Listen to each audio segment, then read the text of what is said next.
സന്ധ്യയ്ക്ക് നാമമെങ്കിലും ജപിക്കാൻ പ്രോത്സാഹിപ്പിക്കുന്നില്ല. നമ്മൾ എന്തെങ്കിലും ഒരു പ്രശ്നം വരുമ്പോൾ മറ്റുള്ളവരെ ആക്രമിക്കാൻ, മറ്റു മതവിശ്വാസങ്ങളെ ആക്രമിക്കാൻ, അവരുടെ മതഗ്രന്ഥങ്ങളെ ആക്രമിക്കാൻ, അവരുടെ മതാചാരങ്ങളെ ആക്രമിക്കാൻ, അവരുടെ മതം ഇങ്ങനെയാണെന്ന് പറയാൻ ശ്രമിക്കുമ്പോൾ നമ്മളൊന്ന് ആലോചിച്ചു നോക്കുക.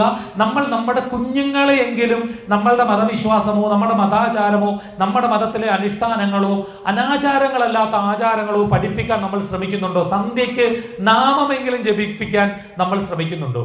നമ്മുടെ ആചാരത്തിലൊരു പദ്യമുണ്ട്, അന്യധർമ്മ വിഘാതോ ന പുണ്യം പരിചക്ഷതേ സ്വധർമാധ്യയനം പുണ്യം ശാന്തിനം സുഖവർദ്ധനം എന്നൊക്കെ. അതായത് മറ്റൊരാളുടെ ധർമ്മത്തെ ഹനിക്കുന്നത് പുണ്യമല്ല. പകരം പുണ്യം എന്താ? നമ്മുടെ ധർമ്മത്തെ നമ്മൾ പഠിക്കുന്നതാണ് പുണ്യം. മറ്റൊരാളുടെ ധർമ്മത്തിലെ തെറ്റുകളും കുറ്റങ്ങളും കണ്ടുപിടിക്കുന്നതല്ല പുണ്യം. അത് ശാന്തി നൽകുന്നതല്ല.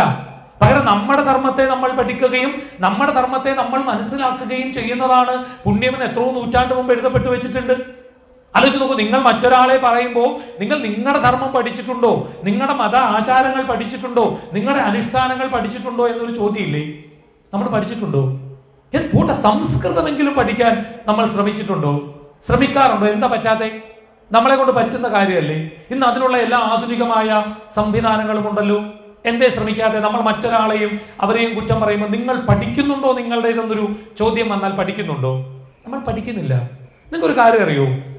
ലോക സിനിമയിൽ സംസ്കൃതത്തിൽ എഴുതപ്പെട്ടിട്ടുള്ള സിനിമാ ഗാനങ്ങൾ ഉള്ളത് മലയാളത്തിലാണ്. ലോക സിനിമയിൽ, എൻ്റെ അറിവിൽ, നീ തെറ്റുണ്ടെങ്കിൽ ചിലപ്പോൾ തിരുത്താം, എൻ്റെ അറിവിൽ ലോക സിനിമയിൽ സംസ്കൃതത്തിൽ ഗാനങ്ങൾ എഴുതപ്പെട്ടിട്ടുള്ളത് മലയാള സിനിമയിലാണ്. നിങ്ങളൊക്കെ കേട്ടിട്ടുള്ള പാട്ടുകളാണ്. ചിലപ്പം പുതിയ തലമുറയിലെ കുട്ടികൾ അത് കേട്ടിട്ടുണ്ടോ എന്ന് എനിക്കറിയില്ല. പക്ഷേ എൻ്റെ തലമുറയിലും അതിന് മുമ്പോട്ടുള്ള തലമുറയിലും കേട്ടിട്ടുള്ള ഒരു ഒന്നിലധികം ഗാനമുണ്ട്. അതിലൊരു ഗാനം ഞാനൊന്ന് പാടുന്നില്ല, പറയാം, കാരണം എനിക്ക് പാടാൻ അറിയില്ല എന്നുള്ളത് കൊണ്ട്.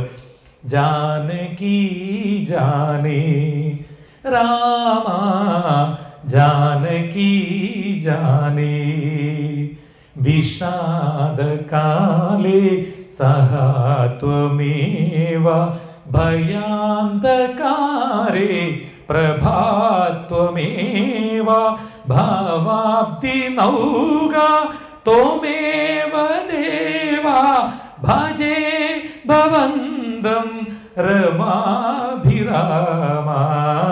പിന്നെ ഉണ്ട് ആ പദ്യത്തിലെ വരികൾ. ഇടയ്ക്കുണ്ട് ദയാസമേത സുധാനികേത ചിന്മകരന്ദ നദമുനിവന്ദ.